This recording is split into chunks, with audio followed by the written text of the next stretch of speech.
Os comandos militares que queriam comemorar a ditadura militar de 1964, mesmo após o chefe ter arregado e mudado o foco de comemorar para rememorar, também arregaram e agora não vão comemorar o golpe. Apenas irão analisar aquele período de trevas. A pressão internacional pôs Bolsonaro e os milicos nos seus devidos lugares.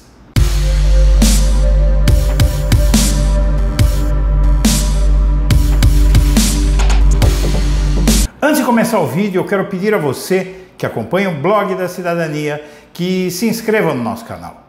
Curta e compartilhe os nossos vídeos, que assim você nos ajuda a fazer o nosso trabalho. E vamos ao vídeo.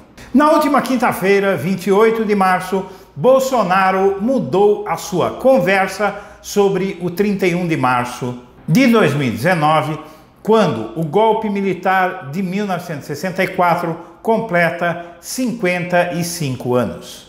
Disse que não mandou comemorar, mas sim rememorar o golpe. O que, como todos sabem, é mentira. Quando o senhor pede para comemorar o 31 de março, não volta nesse passado? Rememorar, rever, ver o que está errado, o que está certo. O recuo de Bolsonaro não foi à toa. A pressão democrática da sociedade explodiu na cara dele e dos milicos golpistas. Além do Ministério Público Federal, da Defensoria Pública da União, várias ações populares foram protocoladas na Justiça com vistas a impedir o revisionismo histórico e um crime de responsabilidade, já que a Comissão Nacional da Verdade tornou posição de Estado o fato de que houve uma ditadura militar no Brasil. Violar esses cânones legais pode custar o mandato de Bolsonaro e os cargos dos chefes militares que o seguirem, sem prejuízo de outras sanções legais. Mas a pressão aumentou ainda mais e acabou não se resumindo apenas ao Brasil. A Ordem dos Advogados do Brasil deu início à denunciação internacional da tentativa criminosa de Bolsonaro de mudar a história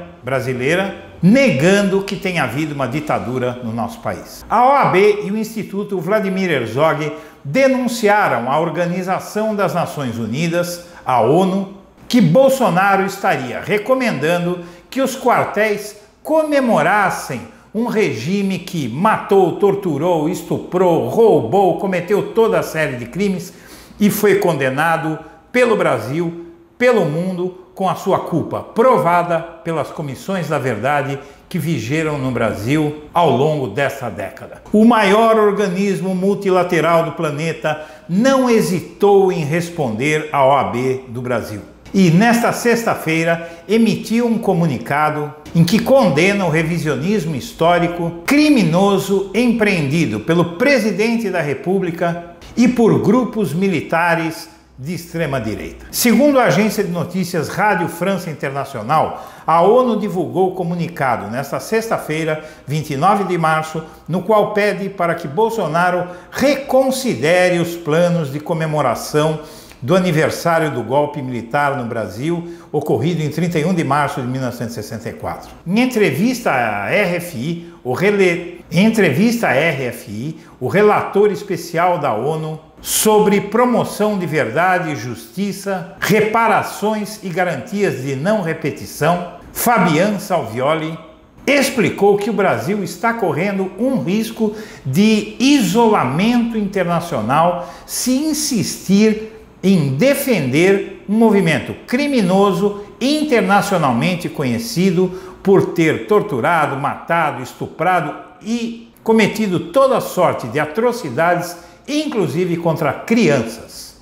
Confira um trecho da entrevista de Salvioli à Rádio França Internacional. Essa postura de Bolsonaro gera consequências junto à comunidade internacional? Pode isolar o país? Perguntou a Rádio França Internacional.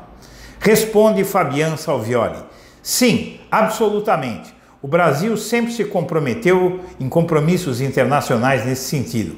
A diplomacia do Brasil foi sempre muito séria, mas vemos um recuo evidente com consequências muito graves. Diante disso, na tarde desta sexta-feira, 2 dias antes da data que os militares querem comemorar, os chefes militares mudaram seu discurso, apesar de que antes tinham dito que, apesar do recuo de Bolsonaro, eles manteriam a comemoração da ditadura militar no Brasil. Agora dizem que não vão comemorar, mas aludir, ou seja, analisar o período da ditadura.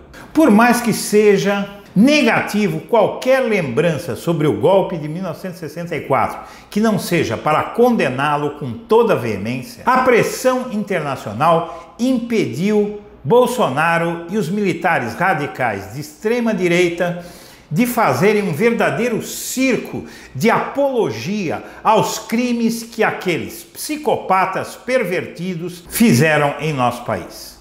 Que agora o judiciário trate de responsabilizar Bolsonaro e os chefes militares que lançaram essa ideia e que, de alguma maneira, ignoraram as decisões e as conclusões da Comissão da Verdade, que se tornaram impositivas e obrigatórias para todos os agentes públicos brasileiros. Minha amiga, meu amigo, eu agradeço a atenção e um abraço para todo mundo.